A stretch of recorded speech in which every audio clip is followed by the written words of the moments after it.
ഏവർക്കും queen Mary ടോക്സിലേക്ക് സ്വാഗതം.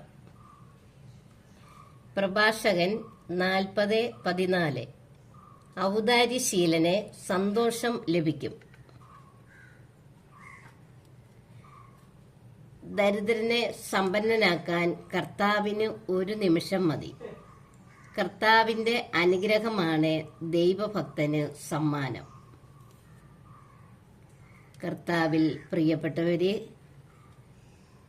നമുക്കിന്ന് ദാനധർമ്മത്തെക്കുറിച്ച് 2 വാക്ക് തിരുവചനത്തിലൂടെ ശ്രവിക്കാം. തിരുവചനം എന്താണ് നമ്മോട് പറയുന്നത് നമുക്ക് മനസ്സിലാക്കാം. അതനുസരിച്ച് പ്രവർത്തിക്കാനുള്ള കൃപ ദൈവം നമുക്കേവർക്കും തരട്ടെ എന്ന് പ്രാർത്ഥിക്കാം.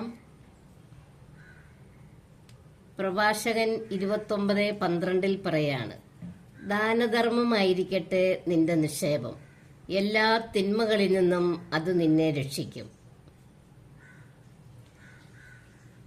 നമ്മുടെ നിക്ഷേപം ദാനധർമ്മമായിരിക്കണമെന്ന്, എല്ലാ തിന്മകളിൽ നിന്നും നമ്മളെ രക്ഷിക്കുമെന്ന്.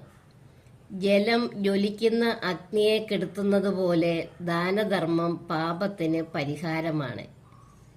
നമ്മൾ ചെയ്യുന്ന എല്ലാ പാപത്തിനും പരിഹാരമാണെന്ന് ദാനധർമ്മം ചെയ്യുന്നത്. കാഴ്ച സമർപ്പിക്കുമ്പോൾ മുഖം വാടരുത്, സന്തോഷത്തോടെ ദശാംശം കൊടുക്കുക. നമുക്കുള്ളതിൻ്റെ ദശാംശം കർത്താവിന് സമർപ്പിക്കണം. അത് വാടിയ മുഖത്തോടെ ആയിരിക്കരുത്. ആബേല് കാഴ്ച സമർപ്പിച്ചപ്പോൾ കർത്താവ് അത് സ്വീകരിച്ചു. കായന്റെ കാഴ്ചയാകട്ടെ കർത്താവ് സ്വീകരിച്ചില്ല. അപ്പോൾ നമ്മൾ സന്തോഷത്തോടെ ദശാംശം കൊടുക്കണം. കഴിവിനൊത്ത് ഉദാരമായി കൊടുക്കുക. കർത്താവ് പ്രതിഫലം നൽകുന്നവനാണ്. അവിടുന്ന് അത് 7 ഇരട്ടിയായി തിരികെ തരും. അപ്പം നമ്മൾ കഴിവിനൊത്ത് ഉദാരമായി കൊടുത്തു കഴിഞ്ഞാൽ അതിൻ്റെ പ്രതിഫലം നമുക്ക് കർത്താവാണ് തരുന്നത്. അവിടുന്ന് പറഞ്ഞിട്ടുണ്ട് അത് 7 ഇരട്ടിയായി തിരികെ തരുമെന്ന്. സഹോദരരും സഹായകരും വിഷമസന്ധികളിൽ ഉപകരിക്കുന്നു. ദാനധർമ്മം ഇവയേക്കാൾ സുരക്ഷിതമായ അഭയമാണ്. നമുക്ക് സഹോദരരും സഹായകരും ഒക്കെ വിഷമസന്ധിയിലുള്ളത് നമുക്ക് ഭയങ്കര സന്തോഷമാണ്. എന്തെങ്കിലും ആപത്ത് വരുമ്പോഴും എന്തെങ്കിലും ആവശ്യങ്ങൾ വരുമ്പോഴൊക്കെ സഹായിക്കാൻ നമുക്ക് ആൾക്കാരും സ്വന്തം സഹോദരങ്ങളും ഒക്കെ ഉള്ളപ്പോൾ. എന്നാൽ ഇതിലൊക്കെ സുരക്ഷിതമായ അഭയമാണ് ദാനധർമ്മം എന്നാണ് കർത്താവ് വചനത്തിലൂടെ പറയുന്നത്.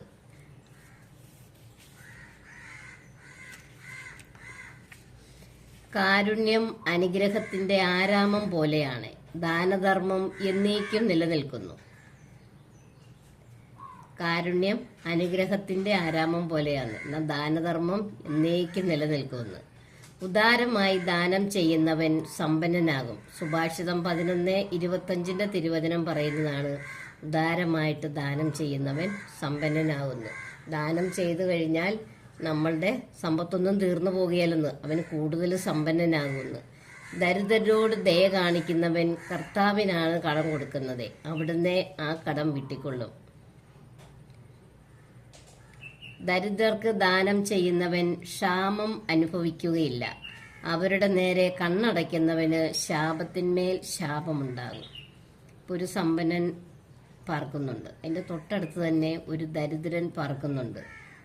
ദരിദ്രന് ആഹാരത്തിന് പോലും വകയില്ല. സമ്പന്നൻ അതൊന്നും മൈൻഡ് ചെയ്യുന്നില്ല. കടം ചോദിച്ചാൽ കൂടി കൊടുക്കില്ല. അപ്പോൾ അവരുടെ നേരെ, ഈ ദരിദ്രന്റെ നേരെ ഈ സമ്പന്നൻ കണ്ണടച്ചു കഴിഞ്ഞാൽ ശാപത്തിന്മേൽ ശാപം ഉണ്ടാകുമെന്നാണ് കർത്താവ് സുഭാഷിതങ്ങളിലൂടെ പറയുന്നത്. സമ്പത്തേറുമ്പോൾ അതനുസരിച്ച് ദാനം ചെയ്യുക. കുറച്ചേ ഉള്ളുവെങ്കിൽ അതനുസരിച്ച് ദാനം ചെയ്യാൻ മടിക്കരുത്. അപ്പം ചിലർ പറയും എനിക്ക് സമ്പത്തില്ല അതുകൊണ്ട് ഞാൻ ദാനം ചെയ്യണമെന്ന്. അപ്പം കർത്താവ് പറയുന്നു അതല്ല, നിനക്ക് സമ്പത്ത് കുറച്ചേ ഉള്ളുവെങ്കിൽ അതനുസരിച്ച് ചെയ്യണം. കൂടുതലുണ്ടെങ്കിൽ അതനുസരിച്ച് ചെയ്യണം. കുറച്ചേ ഉള്ളൂ എന്നോർത്ത് ഒന്നും കൊടുക്കാതിരിക്കുന്നതിന് ആ കുറച്ചുള്ളതിൽ നിന്ന് ഒരു പങ്ക് നമ്മൾ കൊടുക്കണമെന്ന്. അതാണ് കർത്താവ് തിരുവചനത്തിലൂടെ പറയുന്നത്. ഈ തോബിത്തിന്റെ പുസ്തകത്തിലെ തോബിയാസിനോട് പറയുന്നതാണ്, നിന്റെ പ്രവൃത്തികൾ സത്യനിഷ്ഠമായിരുന്നാൽ എല്ലാ ചെയ്തികളിലും നിനക്ക് ഐശ്വര്യം കൈവരും. നീതിനിഷ്ഠയോടെ ജീവിക്കുന്നവർക്ക് നിന്റെ സമ്പാദ്യത്തിൽ നിന്ന് ദാനം ചെയ്യുക. ദാനധർമ്മം ചെയ്യുന്നതിൽ മടി കാണിക്കരുത്. പാവപ്പെട്ടവനിൽ നിന്ന് മുഖം തിരിച്ചു കളയരുത്. അപ്പോൾ ദൈവം നിന്നിൽ നിന്ന് മുഖം തിരിക്കുകയില്ല. പാവപ്പെട്ടവനിൽ നിന്ന് നീ മുഖം തിരിക്കാതിരുന്നാൽ ദൈവം നിന്നിൽ നിന്നും മുഖം തിരിക്കരുതെന്ന്. പാവപ്പെട്ടവനിൽ നിന്ന് നീ മുഖം തിരിക്കുകയാണെങ്കിൽ ദൈവം നിന്നിൽ നിന്നും മുഖം തിരിച്ചു കളയുമെന്ന്. സമ്പത്ത് ഏറുമ്പോൾ അതനുസരിച്ച് ദാനം ചെയ്യുക. കുറച്ചേ ഉള്ളുവെങ്കിൽ അതനുസരിച്ച് ദാനം ചെയ്യാൻ മടിക്കരുത്. ദരിദ്രകാലത്തേക്ക് ഒരു നല്ല സമ്പാദ്യം നേടിവെക്കുകയായിരിക്കും നീ അതുവഴി ചെയ്യുന്നത്.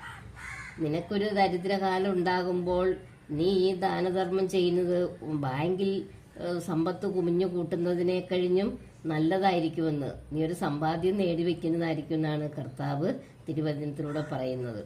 എന്തെന്നാൽ ദാനധർമ്മം മൃത്യുവിൽ നിന്ന് രക്ഷിക്കുകയും അന്ധകാരത്തിൽ പെടുന്നതിൽ നിന്ന് കാത്തുകൊള്ളുകയും ചെയ്യും. മരണത്തിൽ നിന്ന് രക്ഷിക്കുന്ന ദാനധർമ്മം.